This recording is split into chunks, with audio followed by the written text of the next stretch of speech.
नमस्कार दोस्तों, आप सभी का ऑल नॉलेज अराउंड चैनल में स्वागत है। आज हम क्लास 9th का सैम्पल पेपर नंबर 3 करेंगे। चलिए स्टार्ट करते हैं। स्टार्ट करने से पहले मेरी एक रिक्वेस्ट है कि आप सभी इस चैनल को शेयर करिए, सब्सक्राइब करिए, लाइक और कमेंट करिए। चलिए, सबसे पहला क्वेश्चन है, which type of object is suppose to possess energy. तो किस टाइप का ऑब्जेक्ट जो होना चाहिए वो एनर्जी पजेस करेगा। तो इसका आंसर सिंपल सा हो जाएगा, एन ऑब्जेक्ट हैविंग कैपेसिटी। जिस ऑब्जेक्ट के पास कैपेसिटी होगी टू डू वर्क। किसकी capacity? Capacity to do work, काम करने की जिसके पास क्षमता होगी उसी ऑब्जेक्ट को हम लोग बोलेंगे कि इसके पास एनर्जी है। दूसरा क्वेश्चन है, write the SI unit of weight. तो आपको पता है वेट क्या है? W is equal to weight बराबर क्या होता है? फोर्स। और फोर्स वेट की यूनिट, क्योंकि वेट और फोर्स बराबर होते हैं तो फोर्स की यूनिट होती है न्यूटन। तो इसकी भी यूनिट क्या हो जाएगी आपकी? न्यूटन हो जाएगी। ठीक है, तो दूसरा आंसर हो गया आपका न्यूटन।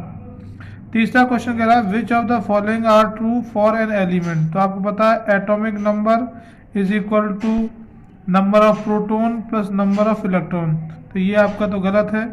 दूसरा देखते हैं, जो मास है वो प्रोटॉन प्लस न्यूट्रॉन, मतलब ये सही है। Atomic number proton is equal to neutron, तो ये आपका एटॉमिक नंबर जो है ये वाला भी आपका, अगर हम बात करें, देखिए एक मैंने बताया था कि एटॉमिक नंबर मास जो है, मास वो डिपेंड करता है प्रोटॉन प्लस न्यूट्रॉन पे। और electron is equal to proton is equal to neutron is equal to होता है आपका एटॉमिक नंबर। न्यूट्रॉन नहीं, यहाँ पे इलेक्ट्रॉन, प्रोटॉन और एटॉमिक नंबर ये आपका इक्वल होता है। तो ये एटॉमिक नंबर, प्रोटॉन और इलेक्ट्रॉन, तो ये तो आपका ये वाला सही हो जाएगा।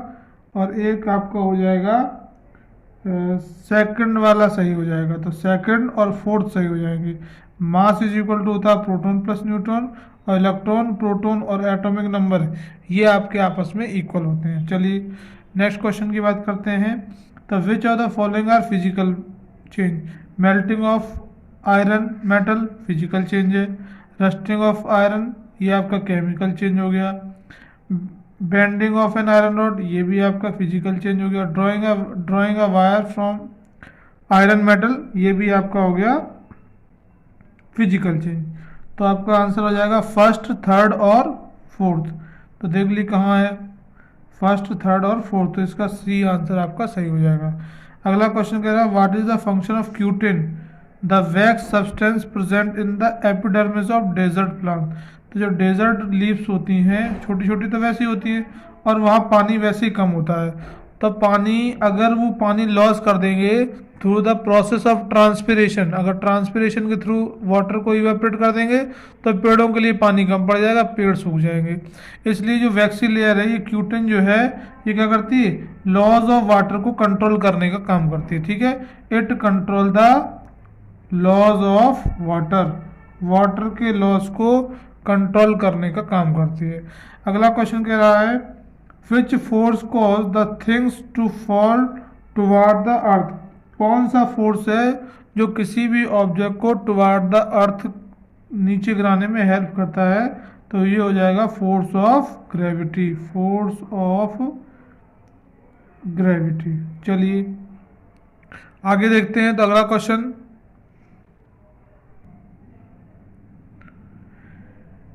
इसी का अगर हम बात करें बी पार्ट की, when does an object show weightlessness. Weightlessness मतलब ये होगा कि कोई भी ऑब्जेक्ट वेट का फील नहीं होगा।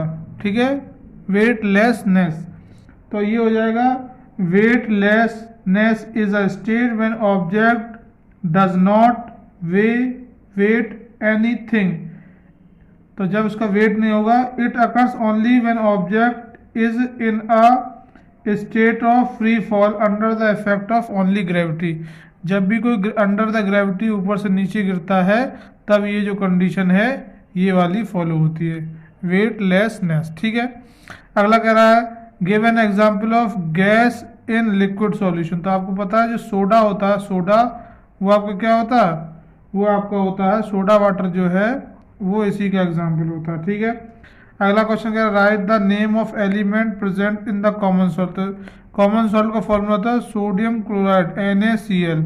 तो इसमें सोडियम और क्लोरीन दो एलिमेंट होंगे, कौन कौन से होंगे, एक तो आपका हो जाएगा सोडियम और एक आपका हो जाएगा क्लोरीन। चलिए अगला देखिए name the particle that have no charge and their mass is equal to proton. तो इसका आपका सीधा सीधा आंसर हो जाएगा नो चार्ज का मतलब हो गया न्यूट्रॉन। ठीक है, नो चार्ज मतलब न्यूट्रॉन, पॉजिटिव चार्ज मतलब प्रोटॉन और नेगेटिव चार्ज मतलब इलेक्ट्रॉन। चलिए नेक्स्ट क्वेश्चन करते हैं। नेक्स्ट क्वेश्चन की बात करते हैं तो लिखा है name the building block of all the matters. तो आपको पता है जो बिल्डिंग ब्लॉक मैटर्स का है वो क्या होता है, वो होता है आपका एटम। तो इसका सही आंसर हो जाएगा atoms. Atoms are the building block of all the matters. अगला क्वेश्चन है write down the electron distribution of oxygen, how many valence electron does it have. तो आपको पता ऑक्सीजन का एटॉमिक नंबर होता है 8। तो पहली शेल में 2 इलेक्ट्रॉन, दूसरी में 6। तो ये तो इसका इलेक्ट्रॉनिक कॉन्फ़िगरेशन हो गया। और लास्ट जो सेल है उस सेल में जितने भी नंबर ऑफ इलेक्ट्रॉन होते हैं वही आपके कहलाते हैं वैलेंस इलेक्ट्रॉन। तो इसका वैलेंस इलेक्ट्रॉन का आंसर हो जाएगा 6। ठीक है भाई, समझ में आ गई। अगला क्वेश्चन देखते हैं लिखा है when a carpet is beaten with a stick it release dust, explain why. आपको बताना है कि डस्ट निकलती है, ऐसा क्यों। तो आपको पता है as dust possesses inertia of rest. जो डस्ट है वो इनर्शिया ऑफ रेस्ट में होती है, किसमें रहती है, इनर्शिया ऑफ रेस्ट। और इनर्शिया ऑफ रेस्ट के कारण क्या होता है, जो डस्ट है जब उसमें फोर्स लगता है it resist the change and fall down, इसलिए जो डस्ट है वो नीचे गिर जाती है due to the inertia of rest. अगला क्वेश्चन कह रहा है इसी में बी पार्ट जो है name the physical quantity which is measured by rate of change of momentum. आपको फिजिकल प्रॉपर्टी बतानी है जो rate of change of movement को डिनोट करता है। तो आपको पता है इसका जो आंसर हो जाएगा वो हो जाएगा आपका फोर्स। क्या हो जाएगा, फोर्स। फोर्स जो है वो rate of change in movement. देखिए मोमेंटम का मतलब क्या हो गया mv और चेंज इन मोमेंटम का मतलब हुआ mv माइनस mu। तो m कॉमन आ गया तो यहाँ बचा v माइनस u और रेट कब निकलता है विद रेस्पेक्ट टू टाइम, तो t हो गया। तो ये v minus you upon T क्या हो गया, ये हो गया आपका a। तो ये हो गया आपका ma और ma किसके बराबर होता है, f के बराबर होता है। समझ में आ गई बात। अगला क्वेश्चन कह रहा है व्हाट इज यूनिफॉर्म एक्सेलरेशन। तो कई बार आपने देखा होगा acceleration of an object is said to be uniform if it travel in a straight line and its velocity increases or decreases by equal amount in equal interval of time। समझ लीजिए जैसे ये A से B, B से C, C से D ऐसे गया। A से ये सब एक मिनट की बता रहा हूँ, ये सब में टाइम लगा एक मिनट। पहले इसकी स्पीड थी 50 मीटर पर सेकंड यहाँ से यहाँ तक, यहाँ पे 50 थी, यहाँ हो गई 60, यहाँ हो गई 70, यहाँ हो गई 80 एक मिनट में। तो हर एक मिनट में क्या हुआ 10 metre per second 10 metre per second increase हुआ। तो जब इक्वल अमाउंट में इक्वल इंटरवल ऑफ टाइम में कोई स्पीड इंक्रीज होती है तो उसको बोलते हैं हम लोग यूनिफॉर्म एक्सेलरेशन। अगला क्वेश्चन कह रहा है what indicates the motion of the earth. Earth का जो मोशन है वो क्या इंडिकेट करता है, the phenomena of day and night indicate the motion of the earth. जो डे और नाइट होती है वो डे और नाइट किस कारण होती है, जो डे और नाइट होती है वो आपकी मोशन ऑफ द अर्थ के कारण ही होती है। अगला क्वेश्चन कह रहा है if the heater works 60 joule in 1 minute what is the power. तो पावर का फॉर्मूला क्या होता है, पावर इज इक्वल टू होता है आपका वर्क अपॉन टाइम और वर्क बराबर होता है एनर्जी। तो ये क्या हो गया, ये तो वर्क दे रखा तो ये 60 हो जाएगा और टाइम जो है वो हमेशा सेकंड में निकालते हैं। तो एक मिनट दे रखा और 1 मिनट में कितने सेकंड होते हैं 60 सेकंड होते हैं। तो ये 60 रख दिया, 60 से 60 कर गया तो power is equal to, power की यूनिट होती है वॉट, VATT वॉट। ठीक है, नेक्स्ट क्वेश्चन देखते हैं। ये कह रहा है find out the correct statement. इसमें आपको बताना करेक्ट स्टेटमेंट कौन सा है। चलिए, enzymes packed in lysosomes are made through RER, rough endoplasmic reticulum. तो पहला ही इसमें ऑप्शन सही आ गया, तो यही हो गया, आगे पढ़ने की हमें जरूरत नहीं पड़ी। आगे अगर क्वेश्चन की बात करें तो आगे क्वेश्चन कहता है आपसे कि ये जो क्वेश्चन है 15, 16 और 17, इसमें आपको स्टेटमेंट दे रखे हैं और उसी स्टेटमेंट के अकॉर्डिंग हमें क्या करना है, इनको सॉल्व करना है। ठीक है, उन्हीं स्टेटमेंट के अकॉर्डिंग हमको सॉल्व करना है। चलिए, क्या दे रखा है जरा देखते हैं। तो क्वेश्चन कह रहा है कि अगर बोथ ट्रू है और करेक्ट एक्सप्लेनेशन है तो ए सही होगा, बोथ करेक्ट तो है लेकिन एक्सप्लेनेशन नहीं तो बी सही होगा, पहला ट्रू और दूसरा फॉल्स तो ये, पहला फॉल्स और दूसरा ट्रू तो ये। चलिए पढ़ते हैं इसके क्वेश्चन। पहला दे रखा आपसे air is a mixture, air can be separated into its constituent like oxygen, nitrogen etcetera by physical process of frictional distillation. तो आपको ये बताना है कि इसमें दोनों में से कौन सा सही है। ठीक है, तो इसमें जो है आपका करेक्ट आंसर हो जाएगा आपका ये ए, क्योंकि ये भी सही है और ये भी सही है। और ये मिक्सचर क्यों है, क्योंकि इसमें बहुत सारे कंस्टिट्यूएंट होते हैं, तो इसका मतलब इसका जो आंसर हो जाएगा वो हो जाएगा आपका ए। आगे बात करते हैं। अ 40 kg girl is running along a circular path of radius 1 meter with a uniform speed, the work done by the girl is zero. ये कह रहा है जो work done by the girl है वो जीरो होगा। तो समझ लीजिए सर्कुलर पाथ में अगर 1 मीटर यूनिफॉर्म जा रही है, अगर कोई गर्ल जो है वो यूनिफॉर्म मोशन कर रही है और किसमें, सर्कुलर पाथ में, तो उसका जो वर्क डन है वो क्या हो जाएगा, वो जीरो हो जाएगा। ठीक है, क्योंकि वो वहीं आगे डिस्प्लेसमेंट जीरो हो जाएगा। In case displacement is zero after 1 complete rotation. तो ये क्यों जीरो हुआ, क्योंकि उसका 1 कंप्लीट रिवॉल्यूशन हो जाएगा तो डिस्प्लेसमेंट जीरो हो जाएगा, क्योंकि W इज इक्वल टू आपको क्या होता है F इंटू एस।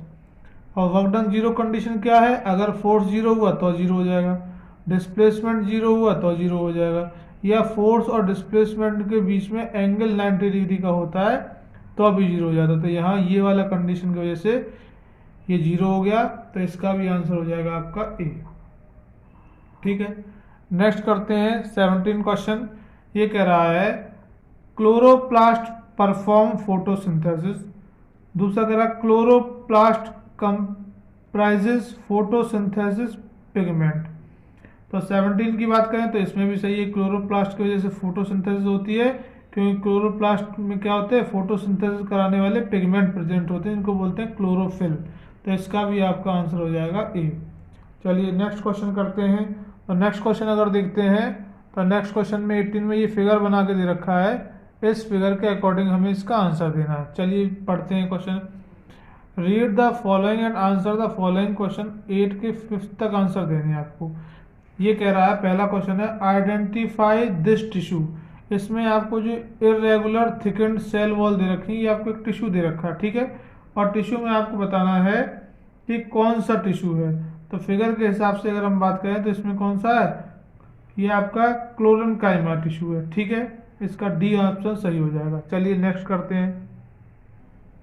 चलिए, तो उसी क्वेश्चन में जब हमें पता चल गया कि जो टिश्यू है वो क्लोरेनकाइमा है, तो उसी के बेसिस पे आपको आंसर देना है infer the characteristics features of this cell. जो क्लोरेनकाइमा है उसकी आपको बतानी है क्या क्या कैरेक्टरिस्टिक रहने वाली है। तो इसकी कैरेक्टरिस्टिक में हम जानते हैं कि एक तो ये लिविंग होती है, जो ये सेल है वो लिविंग सेल है, और ये इलोंगेटेड होती है, थिक्ड होती है एट द कॉर्नर, और वह इसमें जो इंटरमॉलिक्यूलर स्पेस होता है, इंटरसेलुलर स्पेस जो होता है वो बहुत कम होता है। तो ये 4 कैरेक्टरिस्टिक आप लिख देंगे। इसके बाद कहा specify the features of this tissue. आपको इसको मेन फीचर क्या है, ये मैकेनिकल सपोर्ट प्रोवाइड करता है। क्या करता है, मैकेनिकल सपोर्ट प्रोवाइड करता है। ठीक है, ये इसका main feature. Name any one part of the plant where these cell are present. आपको बताना कहाँ पाया जाता है। तो ये लीव्स में हम कह सकते हैं, लीफ स्टॉक इसके पास ही पाया जाता है। विच ऑफ द फॉलोइंग, इसमें आपको बताना कि कौन सा प्लांट टिश्यू नहीं है। तो आपको पता है ये नर्व टिश्यू है, ये नर्वस सिस्टम हमारा होता है, ये प्लांट के अंदर नर्वस सिस्टम होता ही नहीं है, ह्यूमन के अंदर पाया जाता है, तो नर्वस टिश्यू इसका सही आंसर हो जाएगा। अगला क्वेश्चन कह रहा है इसको रीड करना है, फिर इसमें जो क्वेश्चन दे रखे हैं उनके आंसर देने हैं 19 में, ठीक है।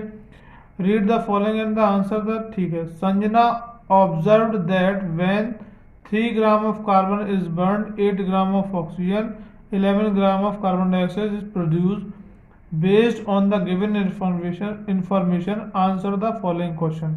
पहला दे रखा एक्सप्लेन द एबव रिजल्ट, आपको जो रिजल्ट दे रखा है इसको आपको एक्सप्लेन करना है। तो ये जो रिजल्ट है ये कंजर्वेशन ऑफ मास पे बेस्ड है। क्यों? क्योंकि आपको पता है ये तो रिएक्टेंट हो गया 3 ग्राम और 8 ग्राम, ये प्रोडक्ट हो गया। तो ये आपका कार्बन डाइऑक्साइड आपको पता है 3:8 में कार्बन डाइऑक्साइड ही बर्न होती है और 11 ग्राम बनती है। तो ये कार्बन, ये ठीक है, ये वेरीफाई हो गया कि ये कंजर्वेशन ऑफ मास पे बेस्ड है, ठीक है।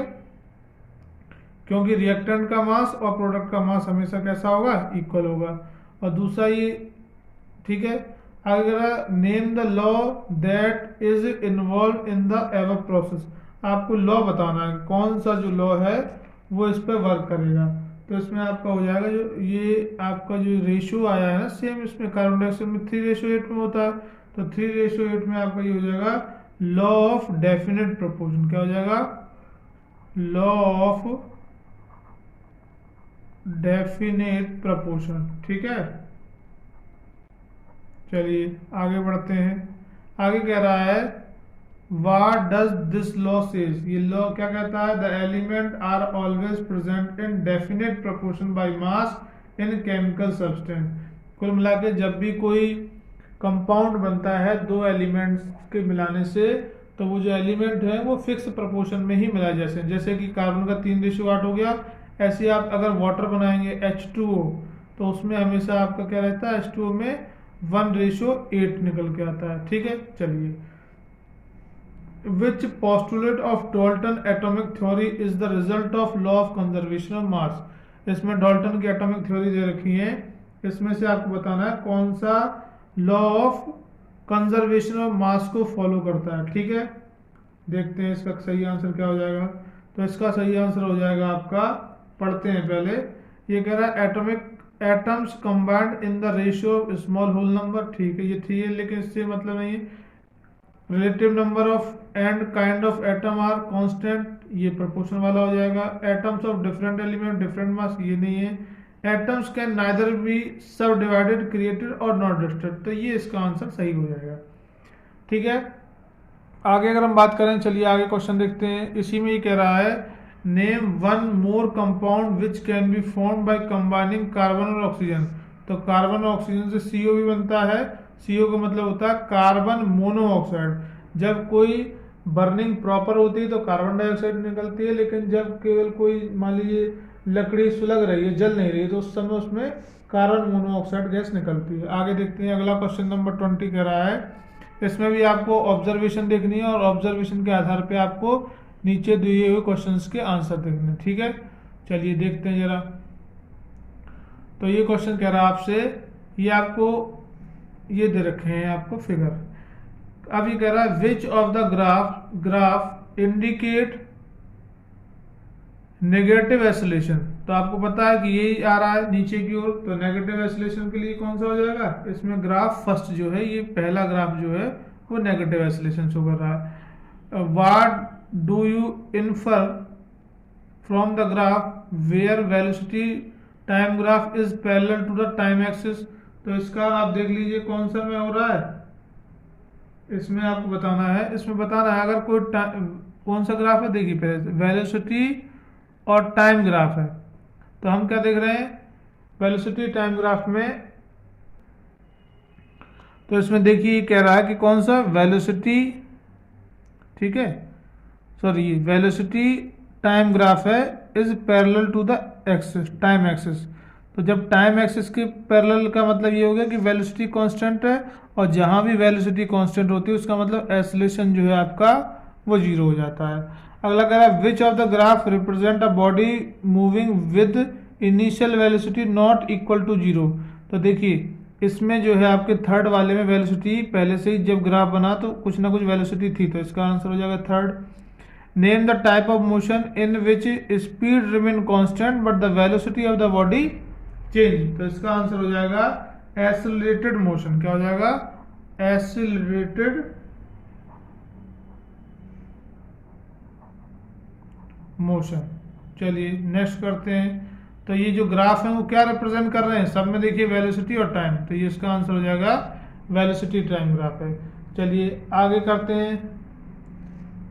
तो आगे ये क्वेश्चन आ गया आपके, write the two similarities and one dissimilarities between mitochondria and plastids. तो इसमें अगर हम सिमिलरिटीज की बात करें तो mitochondria and plastid are double membrane bounded organelles होते हैं, डबल बाउंडेड दोनों ही होते हैं, और mitochondria and plastid have their own genetic material. तो ये सिमिलरिटीज हो गई, जेनेटिक मटेरियल इन दोनों का खुद का होता है, और दूसरा क्या होता है? डबल मेम्ब्रेन होती है इनमें, ठीक है। एक तो आपको हो जाएगा सिमिलरिटीज में डबल मेम्ब्रेन, ठीक है, और दूसरा क्या हो जाएगा आपका? दूसरा हो जाएगा own genetic material, own DNA, ठीक है। ये तो सिमिलरिटीज हो गई। और डिफरेंस की बात करें तो mitochondria is found in all eukaryotic cell while plastids is found only in plants. दूसरा क्या हो जाएगा? The main function of mitochondria is cell respiration while, देखिए माइटोकॉन्ड्रिया का काम क्या? रेस्पिरेशन, और प्लास्टिड तो केवल प्लांट में पाए जाते हैं, तो इनका काम क्या हो जाएगा? फोटोसिंथेसिस। तो ये इनमें डिफरेंस हो जाएगा, ठीक है। इसका हो जाएगा रेस्पिरेशन। तो अलग अलग ये डिफरेंस और सिमिलरिटीज हमें समझ में आ गई। अगला क्वेश्चन कह रहा है, state the difference between the tendon और लिगामेंट। सबसे पहले समझिए लिगामेंट क्या होते हैं? बोन्स को बोन से जोड़ने का काम करते हैं लिगामेंट, और टेंडन क्या करते हैं? बोन से मसल्स को जोड़ने का काम करते हैं टेंडन। अब इसमें बात करते हैं, तो एक डिफरेंस तो ये हो गया। दूसरा क्या होता है? Tendon they have limited flexibility और दे हैव मोर स्ट्रेंथ, इनमें मोर स्ट्रेंथ होता है, इनमें लेस स्ट्रेंथ हो जाएगा। ये बोन को बोन से जोड़ेंगे, ये बोन को मसल से जोड़ेंगे। दे हैव इलास्टिसिटी, इसमें इलास्टिसिटी होती है, इसमें लिमिटेड फ्लेक्सिबिलिटी होती है। चलिए अगला क्वेश्चन देखते हैं। The kinetic energy of an object is 5 metre per second और 25 जूल है, मतलब वेलोसिटी ये है और काइनेटिक एनर्जी ये है। Find the mass of object, what will be it's kinetic energy when its velocity made 2 times. तो देखिए आपको मैं समझाता हूं। यहाँ देखिए फॉर्मूला होता है आपका K E is equal to half M V square. अब आपको पता है काइनेटिक एनर्जी कितनी रखी है? 25, तो 25 is equal to mass, half की जगह half, mass as it is रहेगा, और आपको पता है वेलोसिटी कितनी है? 5, और 5 का स्क्वायर हो जाएगा 25, तो ये 25 से 25 कट जाएगा, 2 यहाँ आ जाएगा, तो एम की वैल्यू आपकी 2 kg मास निकल आया। अब ये कह रहा है कि भाई वेलोसिटी को डबल कर दो, तो वेलोसिटी पहले कितनी? 5, अब हो जाएगी 10, तो काइनेटिक एनर्जी कितनी हो जाएगी? के ई इज इक्वल टू हो जाएगा आपका हाफ मास 2 और वी स्क्वायर मतलब 10 का स्क्वायर, तो ये 2 से 2 कट गया, 10 का स्क्वायर आ गया, 100 जूल एनर्जी हो जाएगी। समझ में आ गया होगा क्वेश्चन। अगला क्वेश्चन देखिए, classify the following as pure substance और मिक्सचर।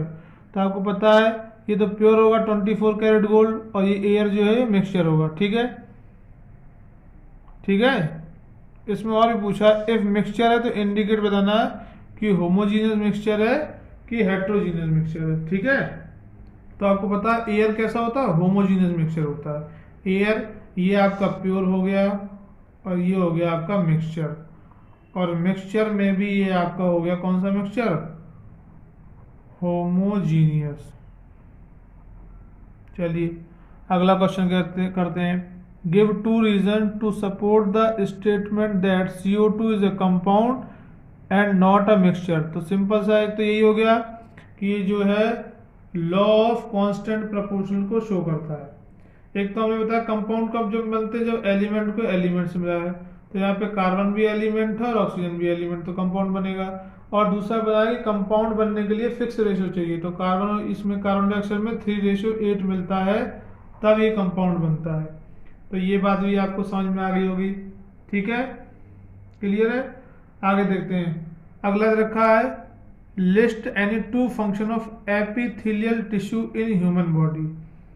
तो एक तो आपका ये कवरिंग ऑर्गन्स होता है, ठीक है, और दूसरा आपका ये है ग्लैंड्स, इस चीज से बनती है, gland present in them help in various secretion, sweat और ऑयल ग्लैंड इसी से सीक्रेट होती हैं। और तीसरी की बात करें तो regulate exchange of material between the body and external environment, external environment और बॉडी के बीच में ट्रांसफॉर्मेशन का काम भी करती है सब्सटेंस का। अगला 25 क्वेश्चन देखिए, pesticides are the chemical that use to control weeds, insect, rodents, fungi as well as disease of plant. They include weedicide, insecticide and fungicide. Why should the pesticide be used judiciously?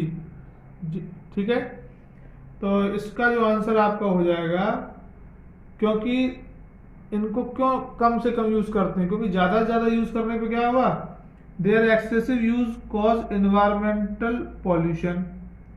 दूसरा क्या होगा, aquatic flora और fauna, और ये extra plant के लिए भी harmful होते हैं, इसलिए क्या करते हैं, ये आर जुडिशियसली होते हैं, मतलब नॉर्मली यूज ज्यादा इनका नहीं कर सकते हैं। ठीक है, नेक्स्ट क्वेश्चन देखते हैं।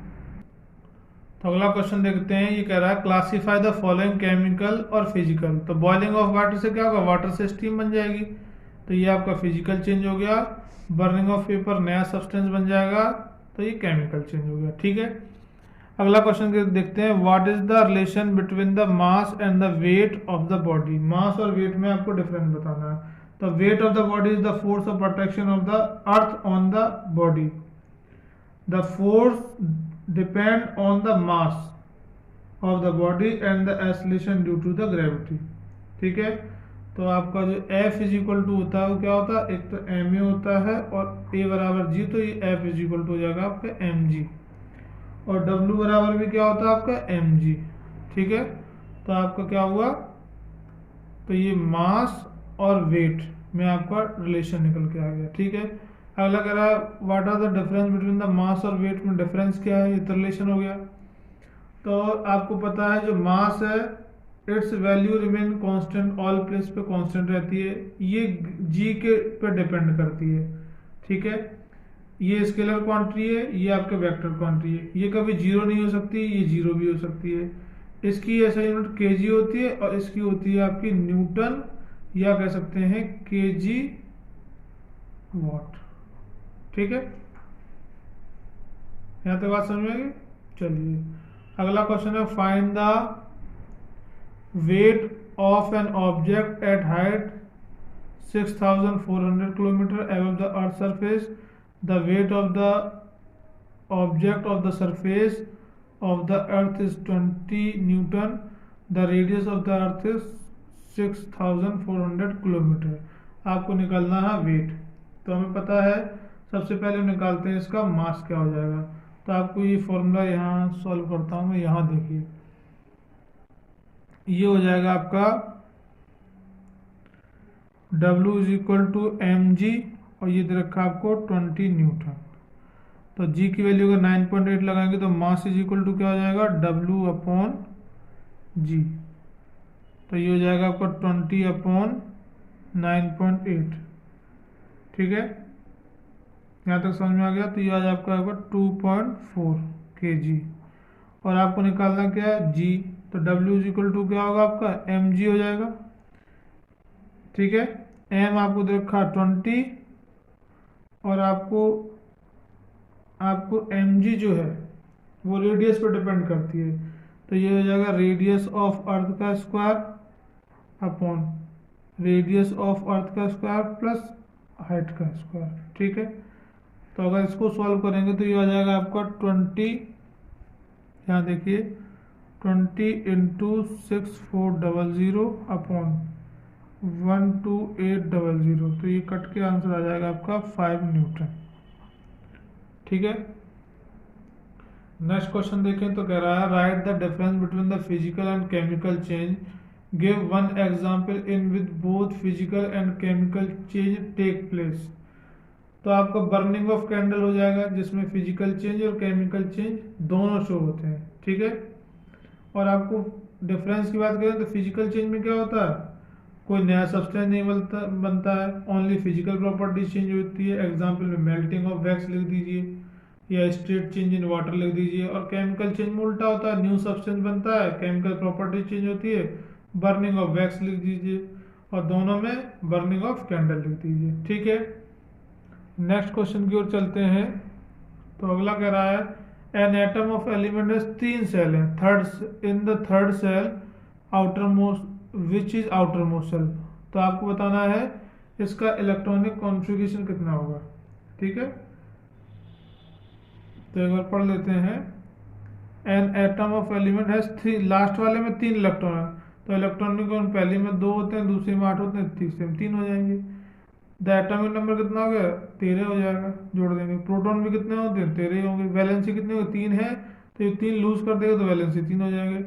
अब एटॉमिक नंबर 13 होता किसका है, तो 13 किसका होता है, एल्यूमिनियम को होता है, तो ये आपका एल्यूमिनियम आ जाएगा एलिमेंट के नाम पे। अब मेटल है कि नॉन मेटल, जो भी इलेक्ट्रॉन लूज करे वो मेटल ही होते हैं, तो ये आपका क्या हो जाएगा, मेटल हो जाएगा। समझ में आ गया होगा आपको। अगला क्वेश्चन देखते हैं। तो ये कह रहा है आपसे the electronic configuration of element x 282 है, तो आप बताइए find the number of electron present. तो टोटल कितने हो गया, ये 12, तो 12 हो गया। एटॉमिक नंबर भी कितना होगा, 12 ही होगा। जितने इलेक्ट्रॉन होते हैं उतना ही एटॉमिक नंबर होता है, उतने ही प्रोटॉन होते हैं। अब बताना है कि ये अब 2 है तो लूज कर देगा, लूज कर देगा तो आपको पता है मेटल ही होता है, ठीक है। फिर एक find out the valency of element X, X की वैलेंसी 2 लूज कर देगा तो वैलेंसी 2 हो जाएगी। The valency of N is 1 and not 7, give reasons. क्यों, आपको पता है अगर लास्ट सेल में 1 2 3 इलेक्ट्रॉन है तो वो लूज कर देते हैं, और अगर 5 6 7 है तो गेन करते हैं। तो सोडियम के लास्ट में 1 होता है तो वो 1 इलेक्ट्रॉन लूज कर देगा, तो उसकी वैलेंसी 7 गेन करना तो पॉसिबल नहीं है, तो वो उसकी वैलेंसी हो जाती है 1। अगला क्वेश्चन कह रहा है A ball is allowed to roll down from an inclined plane. It reaches the foot of the plane and continues to roll on the ground. It stops after traveling some distance. In this, the violation of law of inertia. Give reasons of your answer. ठीक है, तो आपको इसका answer देना है। क्या ये law of inertia का वायलेशन है, लिखेंगे no, it is not the violation of law of inertia. Law of inertia is obeyed only when no external force acts on the body, but in this case the friction force due to the ground acts on the ball, so it comes to rest। ठीक है, तो इसमें आपका violation law of inertia का नहीं होगा। आगे कह रहा है क्वेश्चन, एक न्यूमेरिकल है, इंपॉर्टेंट न्यूमेरिकल है, जरा ध्यान से समझने की कोशिश करिए, ठीक है। चलिए देखते हैं। A boy is pulling a cart by supplying a constant force of 8 newton, ठीक है, फोर्स हो गया आपका 8 newton on a straight path 20 metre on a ground about 10 metre diameter. He forget the path to take 1/2 turns and then continue on the straight path from another 20 metre. Find the net work done by the cart. आपको बताना है कि work done कितना हुआ, ठीक है। समझ में आई कि नहीं आई, कि 20 न्यूटन फोर्स लगा के वो पहले 20 मीटर यहाँ आया, फिर उसमें 1.5 चक्कर लगा के फिर यहाँ चला गया, ठीक है। तो इसमें हम क्या करेंगे, फोर्स इज इक्वल टू क्या हो जाएगा, वर्क डन क्या हो जाएगा, फोर्स इनटू डिस्प्लेसमेंट, ठीक है। तो सबसे पहले हम निकालेंगे यहाँ से यहाँ तक वर्क डन कितना हुआ, तो ये हो जाएगा आपका 20 into W is equal to क्या होगा, एफ इंटू एस, फोर्स कितना 8 न्यूटन, तो ये हो जाएगा 20 इंटू 8, तो 160 न्यूटन, तो ये हो गया, ठीक है। बात समझ में आ गई। ऐसे ही 160 यहाँ से यहाँ तक हो जाएगा। अब इसमें देखना कि वो जो घूमा है उसमें कितना लगा है। तो आपको पता है टोटल जो डिस्प्लेसमेंट हुआ है वो कितना हुआ है। सबसे पहले सरकमफ्रेंस ऑफ सर्कल क्या होता है, 2 पाई आर, ठीक है। तो टोटल डिस्टेंस निकालनी है, टोटल डिस्टेंस कितनी निकली, तो एक तो 2 पाई आर गया और फिर वो आधा गया मतलब पाई आर, तो 3 पाई आर हो गया, ये हो गया उसका डिस्टेंस ट्रेवल। और फोर्स तो वही है, तो 3 पाई आर को सॉल्व करेंगे तो 22/7 इंटू 3 और रेडियस हो जाएगी 5, तो ये कट के आपका आ जाएगा ये आपका आ जाएगा टोटल 47.14। तो टोटल कर लो 160 160 332 332 और 332 ही हो जाएगा। और ये तो अभी केवल क्या निकला, डिस्टेंस निकला, और W इज इक्वल टू क्या होगा, F इंटू एस। तो इसमें अगर हम 47.14 में मल्टीप्लाई और करेंगे 8 का, तो ये कितना आ जाएगा 377। तो तीनों फोर्स को ऐड कर दीजिए, 160 160 370, तो ये आपका आ जाएगा 697 जूल। कोई दिक्कत हुई? चलिए नेक्स्ट क्वेश्चन करते हैं। अगला क्वेश्चन कह रहा है आपसे, चलिए देख लेते हैं। ये कह रहा है describe the structure functional location of the nerve cell. Nerve cell का आपका स्ट्रक्चर बना लोगे, फंक्शन उसका यही होता है, क्या करता है, ट्रांसमिट द सिग्नल, ठीक है, आपकी बॉडी में मैसेज को ट्रांसफॉर्मेशन करता है। लोकेशन क्या होती है इसकी, इन द ब्रेन, और ब्रेन स्पाइनल कोड और नर्व्स में इनकी लोकेशन होती है। 33 कह रहा है can a single cell live independently. तो यस, अमीबा हमने देखा ही है, अमीबा जो है single cell perform all life process, amoeba हो गया, पैरामीशियम हो गया, तो इसका तो आंसर हो गया। अगला है नेक्स्ट क्वेश्चन देखते हैं। Cattle are fed with roughage and concentrates why which feed additives are added in the cattle feed apart from nutrients. तो इसका अगर हम बात करें आंसर की, तो ये वो पूछ रहा है कैटल के बारे में पूछ रहा है, कैटल को किस तरीके से रफेज प्रोवाइड करते हैं। रफेज करने चाहिए टू प्रोवाइड, रफेज को क्यों यूज करते हैं, क्योंकि ये फाइबर प्रोवाइड करते हैं, ठीक है। और कंसंट्रेट्स क्यों प्रोवाइड करते हैं, कि प्रोटीन और अदर न्यूट्रिएंट्स ये प्रोवाइड करते हैं। और दूसरा फूड एडिटिव्स क्या होंगे, micronutrients to promote health and milk output of dairy. तो इससे क्या होगा, माइक्रोन्यूट्रिएंट्स अगर हम देंगे तो उनकी हेल्थ अच्छी रहेगी और साथ में वो मिल्क भी बहुत अच्छा दे पाएंगे, ठीक है। अगला क्वेश्चन कह रहा है difference between the distance and displacement, बहुत बार कर चुके हो, ठीक है। डिस्टेंस का मतलब total path covered by the object, और डिस्प्लेसमेंट का मतलब हो गया the shortest distance between initial and final, ठीक है। कोई दिक्कत है? चलिए आगे अगर हम बात करें, अगला क्वेश्चन इसी में कह रहा है under what condition is displacement and the magnitude of distance और डिस्प्लेसमेंट कम होंगे, जब कोई ऑब्जेक्ट स्ट्रेट पाथ पे मूव करेगा।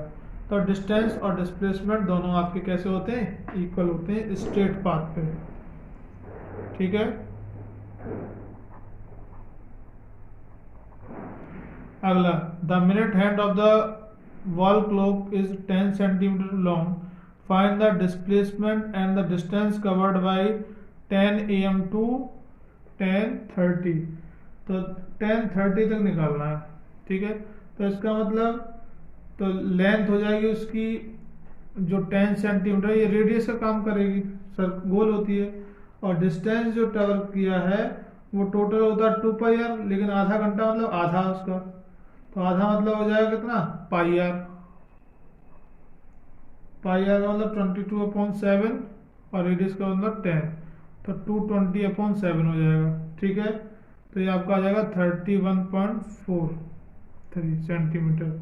और आपका डिस्प्लेसमेंट क्या होगा, डिस्प्लेसमेंट हो जाएगा आपका डायमीटर, ये तो आपका क्या निकल गया, डिस्टेंस आ गया इतना, और डिस्प्लेसमेंट तो उतना ही होगा जितनी की आपकी क्या है टोटल रेडियस है। जैसे ये क्लॉक है यहाँ से यहाँ आ गई, तो ये डिस्टेंस 10 ये, तो टोटल हो गई 20 सेंटीमीटर, ठीक है। आगे का बात करते हैं, calculate the number of electron proton और neutron in an atom of element with atomic number 20 और मास नंबर 40 और इलेक्ट्रॉनिक कॉन्फ़िगरेशन निकालो। तो आपको पता है मास इज इक्वल टू क्या होता है, मास इज इक्वल टू होता है proton is equal to proton plus neutron. Mass दे रखा है आपको 40, प्रोटॉन दे रखे हैं आपको, एटॉमिक नंबर इतना होता है उतने प्रोटॉन भी होते हैं तो 20, न्यूट्रॉन तो ये माइनस हो जाएगा तो न्यूट्रॉन इज इक्वल टू कितना आ जाएगा 20 आ जाएगा। और इसका इलेक्ट्रॉन भी 20 होंगे। अगर इलेक्ट्रॉनिक कॉन्फ़िगरेशन करोगे तो 2 8 8 2 ये इसका इलेक्ट्रॉनिक कॉन्फ़िगरेशन हो जाएगा। आप इसका स्ट्रक्चर बनाई दोगे। और ये पूछा है an atom has complete K और L shell, is this an atom of metal, non metal और नोबल गैस। अगर के और एल दोनों कंप्लीट किए हैं, किसी ने भी कंप्लीट शेल करते हैं तो उसको हम लोग क्या मानते हैं, वो आपके जो होते हैं वो नोबल गैसेस ही होते हैं। ठीक है, कोई दिक्कत है? चलिए अगला क्वेश्चन करते हैं। चलिए लास्ट दो क्वेश्चन और बताते हैं। तो state the law of conservation of mass. Chemical reaction में ये रिएक्टेंट है और ये रिएक्टेंट है, तो अगर रिएक्टेंट का सम करेंगे तो दोनों को मिला कितना हो जाएंगे 7.2। प्रोडक्ट भी इतना ही आना चाहिए क्योंकि law of conservation of mass ये कहता है कि रिएक्टेंट इज इक्वल टू होना चाहिए प्रोडक्ट का मास। मास ऑफ रिएक्टेंट और मास ऑफ प्रोडक्ट कैसे होने चाहिए, इक्वल होने चाहिए। तो अब प्रोडक्ट में देख लीजिए ये 4.1, ये 0.9, ये 2, तो ये भी कितना आ गया, अगर सम करेंगे तो ये भी आपका आ गया 7.2। तो दिखा दिया हमने कि रिएक्टेंट का मास जो है प्रोडक्ट के इक्वल होगा, तो लॉ ऑफ कंजर्वेशन में फॉलो कर रहा है। Define molecular mass. तो मॉलिकुलर मास क्या होता है, जो भी इसमें एटम प्रेजेंट होंगे उन एटम के एटॉमिक मास का सम। जैसे कि यहाँ कैल्शियम क्लोराइड का, तो कैल्शियम और प्लस क्लोरीन इनका फॉर्मूला होता है CaCl2, इनका ऐड कर दो, इसका 40, इसका 2 इंटू 35.5 तो ये 70 हो गया, एक सॉरी 71 हो गया, तो ये कितना आ गया 111 आ गया आपका 111 यूनिट। ठीक है, लास्ट क्वेश्चन कह रहा है what are the consequence of the following condition। a cell is placed in hypotonic solution में क्या होगा, एंडोऑस्मोसिस हो जाएगा, मतलब जो वाटर है वो सेल के अंदर एंटर कर जाएगा, स्वेलिंग हो जाएगी उसमें सेल में। और हाइपरटोनिक में पानी बाहर आ जाएगा तो इसको बोलते हैं एक्सोस्मोसिस। इक्वल होगा तो नो चेंज हो जाएगा। Name the material of the cell membrane and the cell wall are compose. तो सेल मेम्ब्रेन जो है आपका, ये आपका प्रोटीन और लिपिड से बनता है और सेल वॉल जो है आपका सेल्यूलोज से बनता है। इस तरीके से ये हमारा थर्ड वाला सैंपल पेपर भी सॉल्व हो गया। Thank you to all for watching this video.